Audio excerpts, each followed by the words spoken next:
자, 안녕하십니까. 하이퍼림입니다. 자, 이번 시간에는 해외고 졸업자 전형에 대해서 설명을 좀 드리도록 하겠습니다. 아시는 것처럼 해외고 졸업자를 별도 전형으로 두고 있는 학교는 카이스트 외국고 전형 이 정도라고 말씀을 드릴 수가 있고, 또 연세대학교 국제계열 같은 경우에는 국내고 졸업자의 선발 인원과 그 다음에 해외고 검정고시 출신자의 졸업 인원이 나누어져 있기 때문에 이 또한 어떻게 보면은 해외고 졸업자의 전형이라고 말씀을 드릴 수 있다라고 한다면, 연세대학교 그 다음에 카이스트 두 개 정도 대학이 해외고 졸업자 전형을 별도로 두고 있다고 말씀을 드릴 수가 있고, 나머지 대학들은 해외고 전형이 별도 없죠.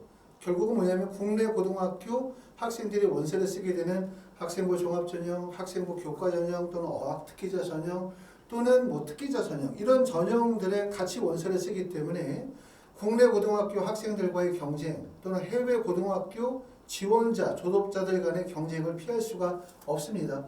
그만큼 예전에 비해서 해외고 졸업자가 좀 불리해졌다라고 하는 것은 아마 영상을 보는 모든 분들이 다 알고 계실 거라고 생각합니다.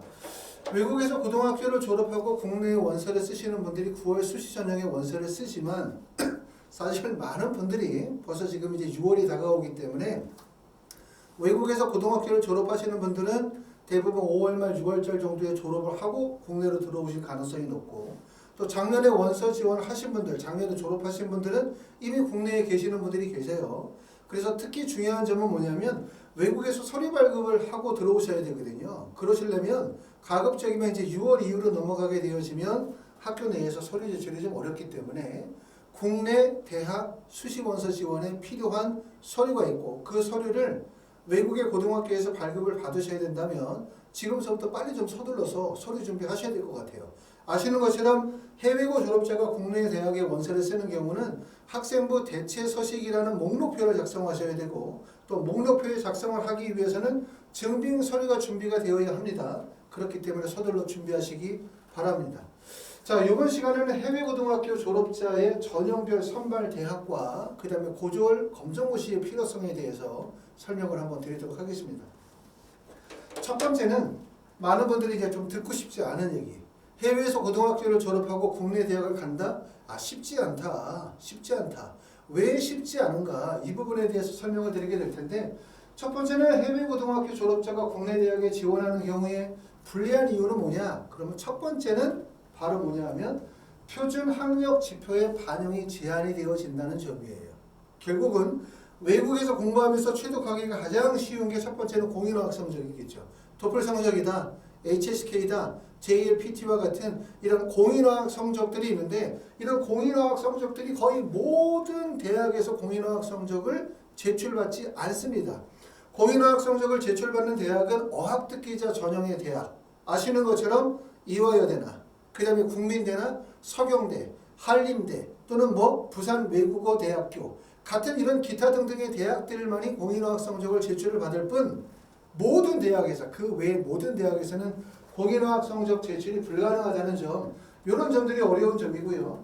하나씩 읽어보면 공인어학 성적 및 수학, 과학, 외국어, 교과 관련 교외 수상 서류는 제출하실 수 없습니다. 두 번째, 고교 입학 이전 또는 졸업 이후에 취득한 교과 및 비교과에 대해서도 미반영합니다. 고등학교를 작년에 졸업하고 난 다음에 그 이후에 국내에 들어와서 봉사활동을 했다, 리더십을 활동했다, 여러 가지 다양한 활동을 했다, 그 활동의 내용들을 학생부 대체서식에 작성할 수 있느냐 이렇게 물어보시는 분들 작성할 수 없습니다 라고 말씀을 드릴 수가 있고요. 자, 국내 고등학교 재학 중 취득한 AP나 SAT나 ACT 등 성적 또는 사설기관 연계 봉사활동, 리더십 프로그램, 공인어학 성적 등은 대입에 미반영이 된다는 점 꼭 알아두시기 바라고요. 검정고시 출신자인 같은 경우는 원서 지원 3개년도 이전 과정에서 진행이 되어진 리더십이나 봉사 등등등의 활동들이 반영이 되어질 수가 있겠죠. 그렇기 때문에 예를 들어서 내가 해외에서 고등학교를 졸업했다 하더라도 검정고시 시험을 보고 검정고시 출신자로 원서를 쓰게 되어진다면 고등학교 졸업 이후에 취득한 리더십이나 봉사나 기타 여러 가지 활동들도 증빙 서류가 있다면 제출이 가능합니다. 자, 두 번째는 학생부 대체서식 증빙서류인데 거기에 들어가는 내용들이 동아리 활동, 봉사, 수상, 리더십과 관련이 되어진 내용들이 증빙서류를 준비하게 되어진다면 증빙 목록표에 쓸 수가 있어요. 아실 점은 뭐냐면 실제 내가 활동을 했다 하더라도 증빙 서류가 없다면 증빙 목록표에 작성할 수가 없습니다. 그렇기 때문에 증빙 서류가 있어야 되는데 이게 쉽지 않아요. 그렇죠? 전 세계에 많은 고등학교가 있고 많은 지역에 많은 고등학교가 있는데 어느 나라의 어떤 지역의 어떤 고등학교는 지금 말씀드렸던 것처럼 학생부 대체서식에 필요한 수상이나 봉사나 리더십이나 동아리 활동 등과 관련된 서류 준비가 정말 잘 되는 학교들도 있어요. 한국 대학 입시에 맞춰서. 하지만 대부분의 고등학교가 동아리 활동이나 봉사나 리더십과 관련이 되어진 이런 증빙 서류를 줄 만한 활동도 없고 증빙 서류 발급도 안 되는 경우들이 많다 보니까 해외에서 고등학교 졸업하고 국내 대학 원서 쓰시게 되어질 때 이런 학생부 대체서식에 들어갈 증빙 서류 준비하기 정말 어렵습니다. 요즘 좀 알아두셔야 되고 그렇기 때문에 증빙 서류 준비를 조금 더 서둘러서 잘 준비하셔야 된다 말씀을 드릴 수가 있고 증빙 서류가 있어야 학생부 대체서식 목록표를 작성하실 수가 있어요. 그 점이에요. 꼭 그래서 잘 신경 쓰시고 또 하나 우리가 주목할 점은 증빙 서류를 만든다 하더라도 아시는 것처럼 2024학년도 국내 학교생활기록부에서는 수상경력 대입에 미반영됩니다. 봉사활동도 교외 봉사는 대입에 미반영이 돼요. 그렇기 때문에 수상경력 봉사활동을 활동증빙 목록표에 넣는다 하더라도 입시에 커다란 영향 없다. 이렇게 보실 수가 있겠죠. 그렇기 때문에 증빙 서류를 준비하기도 어렵고 준비 서류를 준비한다 하더라도 입시에 커다란 영향은 별로 없다. 그렇다고 해서 준비 안 하는 게 하는 것만큼 비슷하다고 볼 수는 없어요. 반드시 준비하셔가지고 학생부 대체서식의 목록을 작성하시도록 하시는 게 중요합니다. 자기소개서가 2024학년도부터 폐지가 되어졌어요. 자소서는 해외고등학교 졸업자들에게는 어떻게 보면 꼭 필요한 서류라고 말씀을 드릴 수가 있죠. 왜냐하면 학교 성적표 트랜스크립트에 나타날 수 있는 성적표에 나타날 수 있는 단지 학업의 성적뿐만 아니라 본인의 노력, 본인의 활동, 본인의 경험 이런 부분들을 구체적으로 보여줄 수 있는 게 자기소개서이기 때문에 그런데 자기소개서가 2024학년도가 폐지가 되어졌으므로 해외고등학교 졸업자 입장에서 볼 때는 자소서 없어졌으니까 원서 지원하기가 수월하고 편하니까 좋아 이렇게 볼 수가 없고 자소서가 없어졌기 때문에 결국 국내 고등학교와 다르게 성적표에 나타나지 않는 노력 또는 진로 적합성 본인의 경험을 보여줄 부분이 없어요. 그렇죠? 그렇기 때문에 뭐가 중요하냐? 학생부 대체서식 작성이 매우 중요하다. 학생부 대체서식 작성이 매우 중요하다. 다시 한번 꼭 말씀을 드립니다. 학생부 대체서식 작성이 매우 중요하고 학생부 대체서식 쓸 때 우리가 그 항목란에다가 대학들마다 글자 수의 제한이 없는 학교들도 있고 글자 수가 50자인 학교들도 있고 글자 수가 100자인 학교들도 있고 또 이화여대 같은 경우에 활동 보고서 같은 경우는 글자 수가 꽤 많죠. 이렇게 글자 수가 차이가 있어요. 그렇죠? 그렇기 때문에 그런 부분들 잘 신경 써서 작성하셔야 될 것 같고요. 면접은 보통 9월 초에 우리가 수시원서 접수하시고 나면 대부분의 대학들의 면접 일정이 10월과 11월 달에 면접이 있습니다. 지금서부터 면접을 준비하실 필요는 없고요. 9월 원서 접수하시고 난 다음에 지원 대학의 면접의 특징에 맞춰가지고 잘 준비하시면 될 것 같습니다. 다섯 번째는 수능체제 학력 충족. 이 수능체제의 충족의 필요성이 정말 크거든요. 외국에서 고등학교 졸업하고 국내 대학을 가게 되었을 때 어려운 점은 뭐냐면 내가 학교 성적 외에 표준학력 지표의 반영이 어렵다는 점. 다시 말하면 공인어학 성적도 반영하는 경우가 이화여대나 국민대나 서경대나 한림대 등의 어학특기자 전형을 제외한 모든 대학에서 공인어학 성적을 반영해주지 않는다는 점이에요. 또 학교 외의 활동에 대해서도 반영해주지 않는다는 점. 또 학생부 대체서식에 대한 목록에 대한 증빙서류를 발급받기도 어렵다는 점. 그럼 결국 남아있는 게 뭐밖에 없냐 하면 GPA 성적 트랜스크립트밖에 없어요. 근데 이 성적이 국내와 성적 체계가 다르기 때문에 올 A 등급을 맞는다 하더라도 국내 대학에서 그것을 국내 고등학교 학생의 수준과 동일하게 평가하기가 어렵다는 거죠. 결국 핵심은 뭐냐면 대학을 가려고 할 때 또 대학에서 학생을 뽑으려고 할 때 중요한 점은 명확한 학력 지표가 있어야 돼요. 명확한 학력 지표. 근데 명확한 학력 지표가 없기 때문에 대학에 합격하고자 하는 학생의 입장에서도 불리하고 학생을 선발하고자 하는 대학의 입장에서도 불리해요. 그렇기 때문에 뭔가 명확한 학력 지표를 제시할 수만 있다면 훨씬 좋다. 그게 바로 학력 지표가 수능 최저 충족이다 라고 말씀을 드릴 수가 있죠. 국어, 수학, 영어, 그 다음에 탐구 이렇게 4개의 영역 중에서 내가 만약에 4개 영역이 다 가능하다면 3개 영역이 가능하다면 수능 최저 충족을 통해서 뭐 의대나 약대를 목표로 삼으실 수도 있어요. 만약에 그게 어렵다고 한다면 2개 영역 정도의 수능 최저를 충족하는 것도 고려해 보실 필요가 있다. 더군다나 이제 해외에서 고등학교를 졸업하고 오시는 분들이 5월이나 6월 정도 되면 대부분 국내에 계실 거예요. 그러면 5월, 6월부터 시작해서 수능 때까지의 시간이 꽤나 많은 시간들이 남았죠. 약 한 5달 정도 시간이 남았을 테니까 4달이나 5달 정도. 그 정도의 시간이면 기본적으로 2개 영역이나 3개 영역 정도의 수능 체제를 충족하는 것도 좋고 또 수능 체제 충족하는 게 꼭 대학을 가기 위한 목표뿐만 아니라 대학에 입학하고 난 다음에 국내 학생들과 견주어 학업을 진행하는 데 있어서 매우 중요하다고 저는 생각합니다. 그렇기 때문에 이제 외국에서 열심히 공부했지만 외국에서 취득한 성적만으로 원서 지원해서 바로 붙겠다. 이런 생각은 좀 안 하셔야 돼요. 국내를 들어오셔가지고 또 들어오기 전에 철저하게 준비해야 되는 부분이 상당히 많습니다. 자, 2024학년도에 수시 전형별 선발 인원 한번 보도록 하게 되어지면 전국 단위에서 봤었을 때는 2023년도부터 2024학년도로 가면서 수시의 선발 비율이 오히려 늘었어요. 보시는 것처럼 2023년도에 수시 선발 비율이 78.1%일 때 올해가 79%. 100% 중에 79%를 수시에서 뽑고 21%를 정시에서 뽑는 거죠. 결국은 수시 선발 비율이 크고 또 해외 고등학교 졸업자가 국내 대학 갈 때는 대부분 수시로 가는 거고 그러니까 수시문이 넓어요. 그리고 수시 중에서는 학생부 교과가 44.8%예요. 학생부 종합이 23.1, 논술이 3.3, 실기 실적 전형이 8.1%고 이 중에서 해외 고등학교 졸업자에게 조금 더 유리한 전형이 뭐냐? 이렇게 물어보면 학생부 종합 전형인데 보시는 것처럼 전국적으로 봤었을 때는 학생부 종합의 선발 비율이 23%고 교과가 44.8%지만 이거를 서울, 경기 주요 16개 정도 대학으로 한정을 시켜서 보면 학생부 종합 전형의 비율이 가장 높습니다. 그렇기 때문에 결국은 해외 고등학교 졸업자가 국내 대학 가기가 어려워 라고 말하지만 실제로 문은 넓어요. 본인이 그만큼 역량을 갖추고 있느냐, 준비를 잘 하고 있느냐 이게 중요하다고 말씀을 드릴 수가 있고요.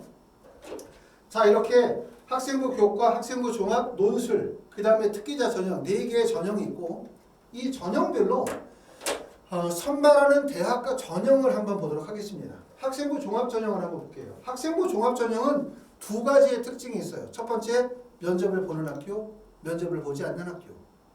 일반적으로 자기소개서가 폐지가 되어졌기 때문에 해외 고등학교 졸업자 입장에서 볼 때는 면접이 있는 전형이 좀 더 유리할 거라고 저는 생각해요. 왜냐하면 면접이 있어야 대학의 입장에서 볼 때 외국에서 취득한 성적의 모호성을 면접을 통해서 분명하게 학생의 학업적 능력과 경험들을 측정할 수 있을 테니까. 그렇기 때문에 가급적이면 면접이 있는 전형이 조금 더 유리하다고 말씀을 드릴 수가 있고 물론 일부 대학에서는 전형 자체가 아예 면접이 없는 서류평가 전형으로만 선발하는 대학들도 있습니다. 보시는 것처럼 이제 서류 플러스 면접고사를 실시하는 학교가 서울대학교 일반 전형이나 카이스트 외국어 전형, 그 다음에 포스텍의 일반 전형 2, 또 연세대학교 국제형도 있고요. 그 다음에 고려대학교 학업부 수형과 고려대학교 계열적합성이 있는데 고려대학교 학업부 수형은 수능 최저가 높아요. 그러니까 사실상 해외 고등학교 졸업자가 지원이 가능하지만 수능 최저가 높기 때문에 접근하기는 좀 어렵고 계열 적합성은 수능 최저가 없습니다. 지원이 가능하시고요. 자, 이화여대 특기자 전형이나 경희대학교 네오르네상스 전형, 시립대학교 학생부 종합 면접형이나 숙명여대 면접형, 또 세종대학교 창의인재 면접형 전형도 있고요. 보시는 것처럼 성신여대 자기주도 전형도 있고 아주대학교 첨단 융합인재 전형, 한국항공대학교 미래인재 전형이나 또 연세대학교 미래 글로벌 인재 전형, 한동대학교 글로벌 인재 전형 등 보시는 것처럼 해외 고등학교 졸업자들에게 조금 더 유리한 전형들이 대부분 서류 면접 고장에 집중이 되어져 있고, 서류 평가 면접 없이 선발하는 대학들도 있습니다. 보시는 것처럼 성균관대학교 계열 모집 전형이나 또는 성신여대 학교생활 우수자 전형, 또 서울여대 바로민재 중에 서류 전형이나 충북대학교 학생부 종합 2 이런 전형들은 면접을 실시하지 않아요. 아무래도 이제 면접을 실시하는 전형이 해외 고등학교 졸업자 학생들이 합격하기가 좀 유리하다. 왜? 대학의 입장에서 학생의 학업 능력과 경험을 평가할 수가 있기 때문에 면접이 유리하다고 말씀드렸지만, 또 일부 학생들 같은 경우는 면접을 크게 부담스러워 하시는 분들이 계시죠. 그런 분들은 서류평가 전형의 원서를 쓰는 것도 유리하다고 말씀을 드릴 수가 있겠어요. 보시는 것처럼 해외고 졸업자가 국내 대학 가기가 어렵다라고 말하지만, 사실은 해외고 졸업자가 지원이 가능한 학생부 종합전형의 대학들이 서울대학교를 비롯해가지고 충북대학교, 명지대학교, 숙명여대, 이화여대를 비롯해서 정말 많은 대학에서 해외 고등학교 졸업자를 선발합니다. 결국은 뭐냐면 내가 붙을 수 있는 역량과 준비를 갖추고 있느냐, 이 점이 핵심이라고 말씀을 드릴 수가 있고요. 자, 어학특기자 전형을 보도록 하겠습니다. 예전에 비해서 많이 감소가 되어진 게 결국 어학특기자 전형, 글로벌 인재 전형이 많이 감소가 되어졌고, 이것이 결국은 해외 고등학교 졸업자가 국내 대학 상위권 대학에 합격하기 어려운 이유라고 말씀을 드릴 수가 있는데, 어학특기자 전형도 세 가지 방법이 있어요. 서류 플러스 면접, 그리고 공인어학 성적이 제출이 가능한 대학이 이화여대 어학특기자, 이화여대 국제학특기자고, 이화여대 어학특기자 전형은 전년도에 비해서 모집 인원이 좀 많이 줄었습니다. 국제학특기자 전형이 있고요. 한림대학교 외국어 특기자 전형도 거기에 해당이 된다고 말씀을 드릴 수가 있고, 국민대학교는 어학성적 면접, 그리고 학생부 성적이 반영이 되어지고요.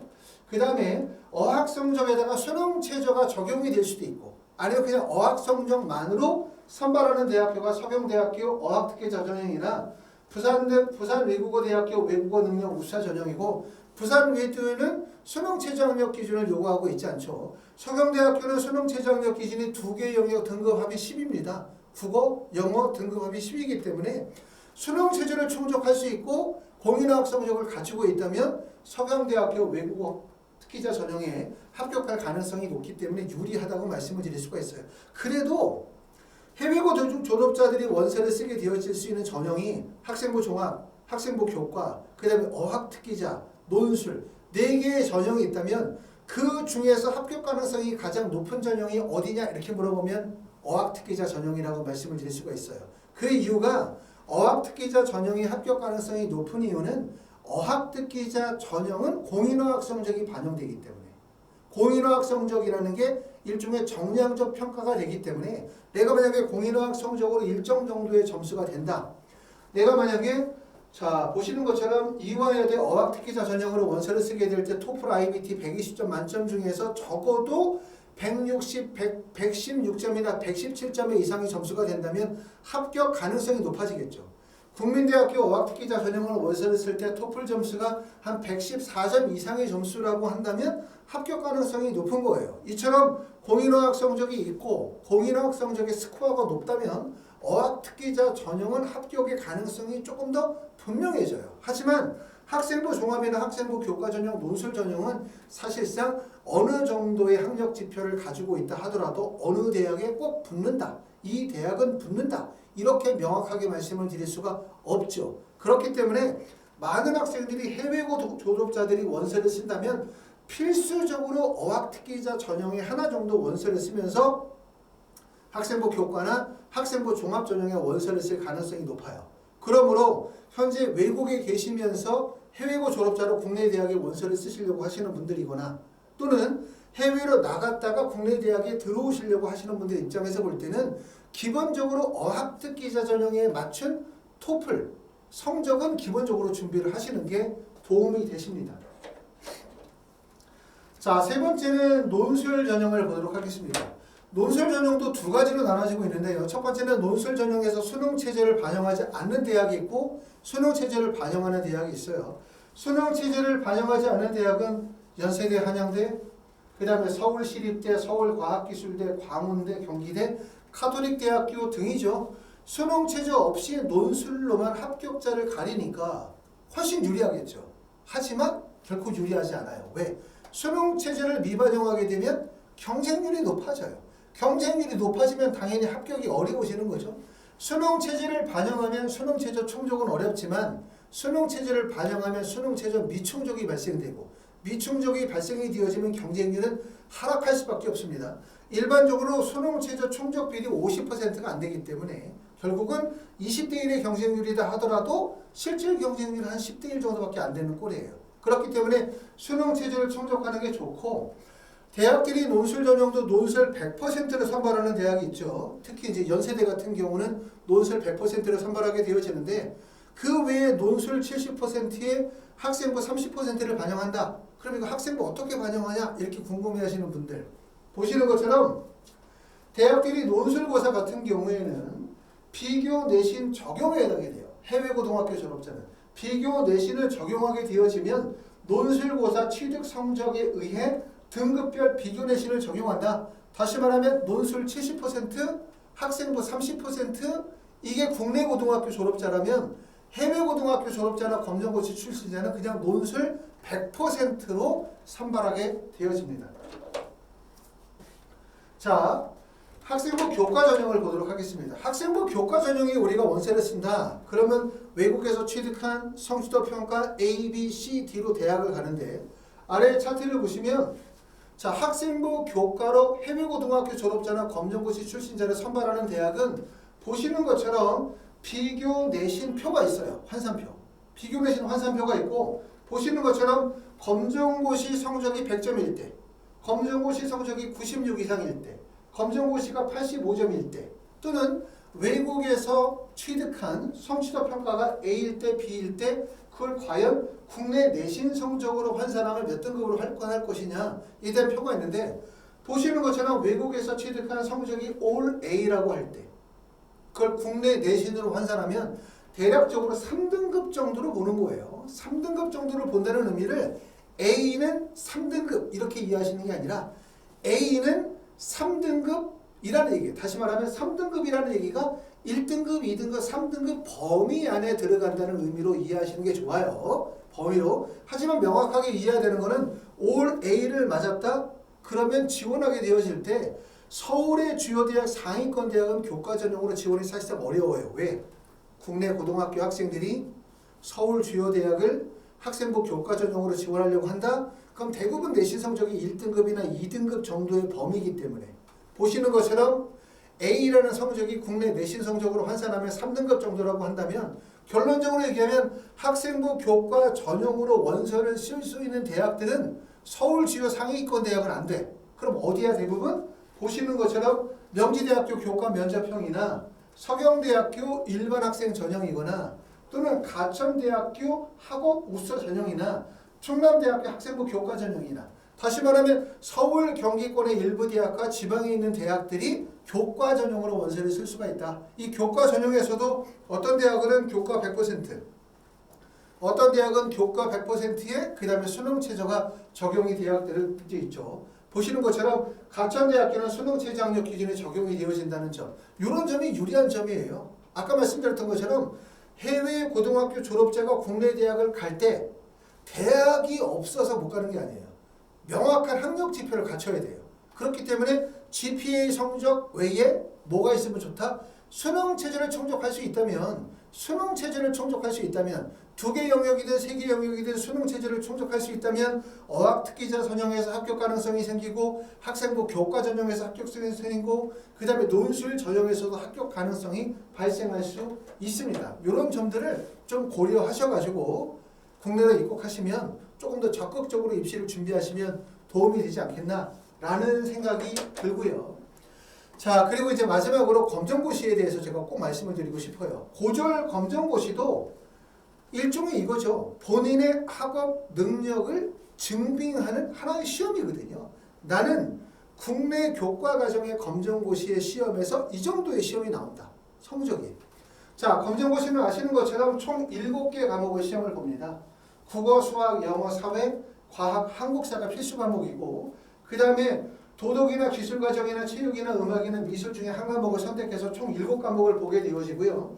7과목 중에서 평균 점수가 60점 이상 취득하게 되어지면 합격이 되어지고, 그러고 난 다음에 검정고시 시험은 올 8월에 시험이 있습니다. 8월에 2차 시험이. 그리고 원서 접수는 6월 정도에 원서 접수하니까 해외에서 들어오시는 분들은 6월에 검정고시 신청하고 8월에 시험을 보도록 해요. 어떤 분들이 보는 게 좋냐? 외국에서 공부를 했는데 외국에서 취득한 성적이 그렇게 좋지 않아. 외국에서 취득한 성적이 올 A를 쫙 맞았어. 성적 좋아. 그러면 검정고시 굳이 보실 필요 없어요. 그런데 외국에서 취득한 성적이 A도 있고 B도 있고 C도 있고 막 이래. 성적이 그렇게 뚜렷하게 좋지 않아 라고 하시는 분들, 흔히 말해서 외국에 취득한 성적이 좋지 않기 때문에 뭔가 성적을 살짝 이렇게 좀 이쁘게 좀 만들고 싶다 라고 하시는 분들은 검정고시를 응시하세요.